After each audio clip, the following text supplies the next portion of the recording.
জীবনে চলার পথে অভিজ্ঞতার ঝুলি যখন অনেক উপচে ওঠে, ভরে ওঠে, তখন অভিজ্ঞতাগুলোকে একটু সরিয়ে সরিয়ে দেখতে ইচ্ছে করে। তার মধ্যে তিক্ত অভিজ্ঞতা অনেক, মধুর স্মৃতিও অনেক। আজকে একটা আমার শিক্ষা প্রতিষ্ঠানের এক মহিলার কথা মনে পড়ল। তিনি খুব স্টিকি ফিগার ছিল, লম্বা, চিকন, চাইনিজদের মতো দেখতে। তার বাবাটা বর্ডার অঞ্চলের মানুষ, বাংলাদেশে যেরকম হয় চাইনিজদের মতো সেরকম ছিল। তাই তার মধ্যে একটা চাইনিজ ভাব ছিল। আর খুব লম্বা ছিল, যার ফলে তার সাইজের পেটিকোট হয়তো বা বাজারে পাওয়া যেত না। একটাই শাড়ি পরতো। মধ্যবিত্ত পরিবার থেকে হয়তো বা আসা বা নিম্ন মধ্যবিত্ত, একটাই শাড়ি দেখতাম ওনাকে পরতে।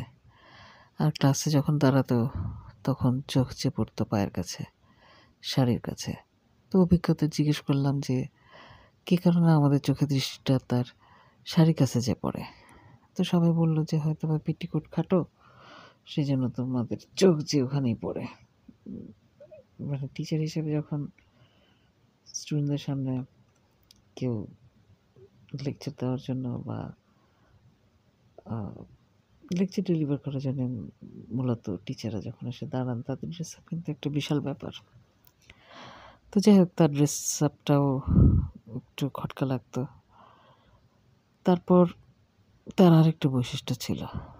তার কলিগরা পরবর্তীতে বলেছে যে ভাইভা ভর্সি এক্সামের সময় যদি সে সেই বোর্ডের মেম্বার নাও হয়, তারপরে সেই ভাইভা বোর্ডে সে যে বসে থাকে।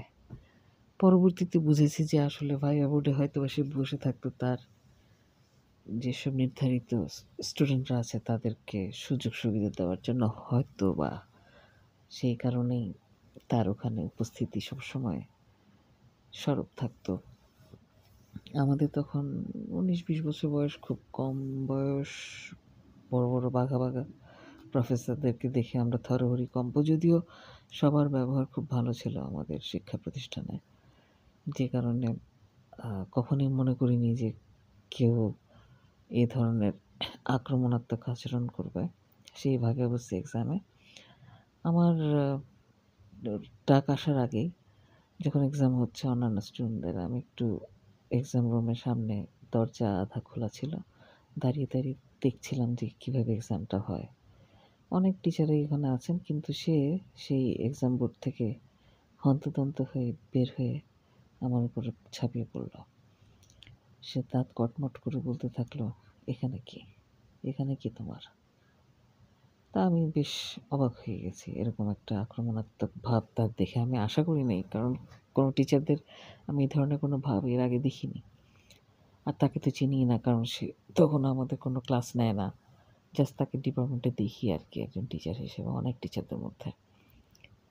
তারপর আমি বেশ থতমত খেয়ে বললাম যে আমি এক্সাম হচ্ছে তো এক্সামটা দেখছি। তখন তিনি আবার আমাকে দাঁত কড়মড় করে বলা শুরু করলো যে তোমার তো এখানে থাকার কথা না, এখানে তো তোমাদের থাকার কথা না, তো কোথায় থাকবো? এক্সাম হচ্ছে যেখানে, তার সামনে যে হলওয়ে, সেখানে যদি না থাকে তো কোথায় থাকবো আমরা? আমাদের তো আলাদা কোনো ক্লাসরুম নেই যে যেখানে বলে রাখা হয়েছে যে এখানে তোমরা বসে থাকো, একজন একজন করে তোমাদেরকে ডাকবো, তা তো না।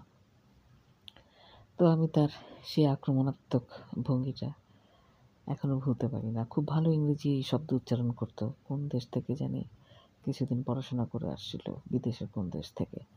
ইংরেজি শব্দগুলো বেশ কটকট করে চিবিয়ে চিবিয়ে ইংরেজদের মতো করে উচ্চারণ করার চেষ্টা করতো। ইংরেজরা যদিও পিছলে পিছলে বলে, সে বেশ চিবিয়ে চিবিয়ে ইংরেজিগুলো বলতো, শব্দগুলো। তা আমি তখন সেগুলো শুনেও, যেহেতু ইংরেজি শব্দ এইভাবে করে উচ্চারণ কখনো শুনি নাই, দেশ বিদেশ তার ভ্রমণ করি নাই যে বিদেশিদের উচ্চারণ জানবো, বা ইন্টারনেটও তো নাই যে যেখান থেকে আমাদের তখনকার সময় 36 বছর আগে কথা বলতেছি, এগুলো তো জানবার সেরকম সুযোগ ছিল না। তার সেই শব্দ শুনি তখন প্রায় থরহরি কম্প।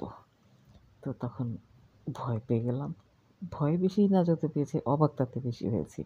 কারণ এরকম আক্রমণাত্মক ভাবভঙ্গি আমি আর কারো মধ্যে কখনো দেখিনি।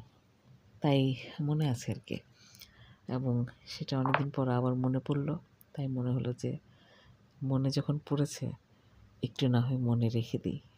তাই আর এই প্রসঙ্গে বলা আরকি।